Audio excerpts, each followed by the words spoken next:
this lesson, you'll need a pencil and your Unit 3 Day 6 notes.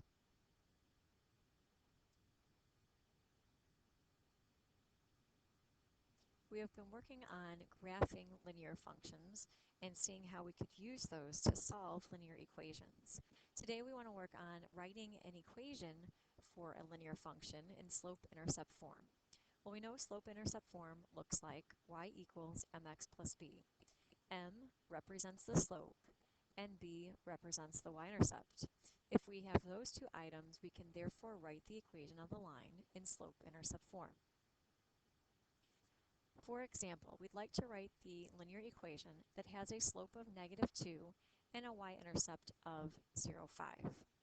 Again, slope-intercept form, you need both of those two items. Since we have our slope of -2, we can substitute that in place of m.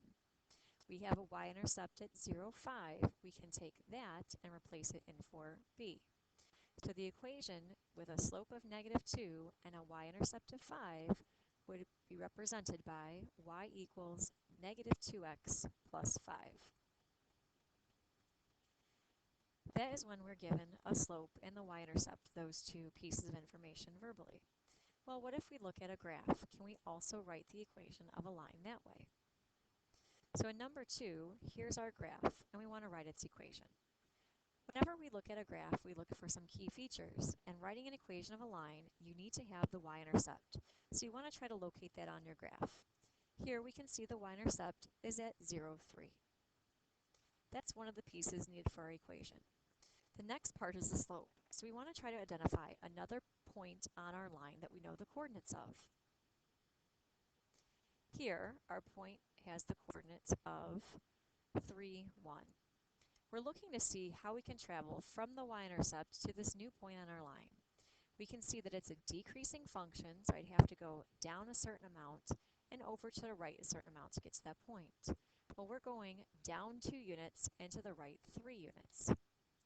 Therefore, our slope, again, the change in the outputs over the inputs, change in y over the change in x, would be -2/3. Since we have our y-intercept and our slope, we should be able to put them together to write the equation of a line. We have the two pieces of information, so we can substitute in what we know. Our slope of -2/3, our y-intercept, would give us an equation of y equals -2/3 x plus 3.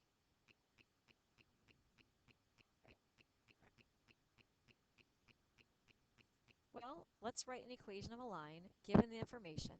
We have a point at 3, -1, and we have a slope of 4/3. The best way to do this would be to plot the point and use the slope to see what information we can get from the line. So we're going to put a scale on our graph so we can accurately plot the point of 3, -1. Then from that point we're going to move our slope of 4/3, which means we're going up 4 units and to the right 3 units to create a point. We're going to continue in that direction until we run out of room. We can then go back to the point that we started with at 3, -1 and reverse the slope to get more points on the other side of our graph. So we can go down 4 and to the left 3. Once we have a good set of points generated, we can connect them to form our line. Now when we're trying to write the equation of a linear, we have to have two pieces of information. We need to know our y-intercept and we need to know our slope. The slope was given to us. We're looking for the y-intercept, and we can see on our graph our y-intercept is at 0, -5. Because we have the two pieces of information, our y-intercept and our slope, we should be able to substitute them into our format to put the equation in slope-intercept form. So our slope, again, goes in for m, our y-intercept goes in for b. Therefore, the equation of this line would be y equals 4/3 x minus 5.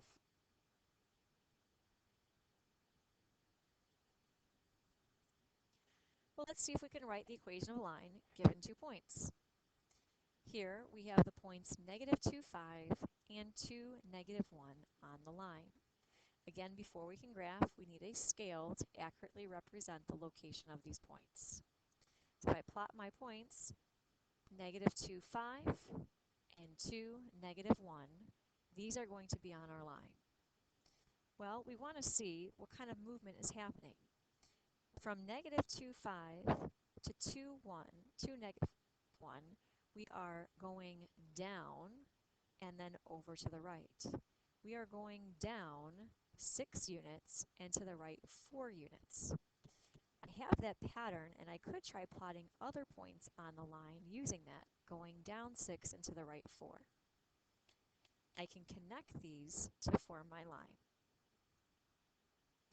So the rate of change between our points down 6 and to the right 4 could be simplified to going down 3 and to the right 2.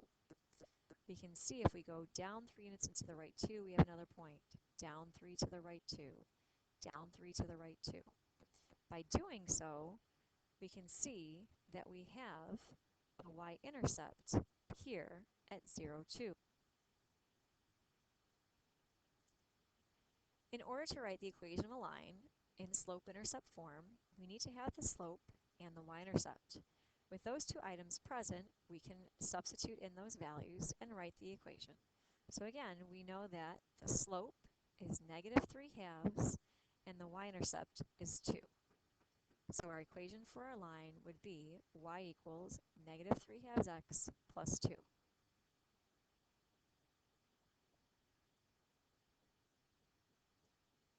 Now it's your turn to practice. Using your Unit 3 Day 6 worksheet, based on the given information, please write the equation of the line.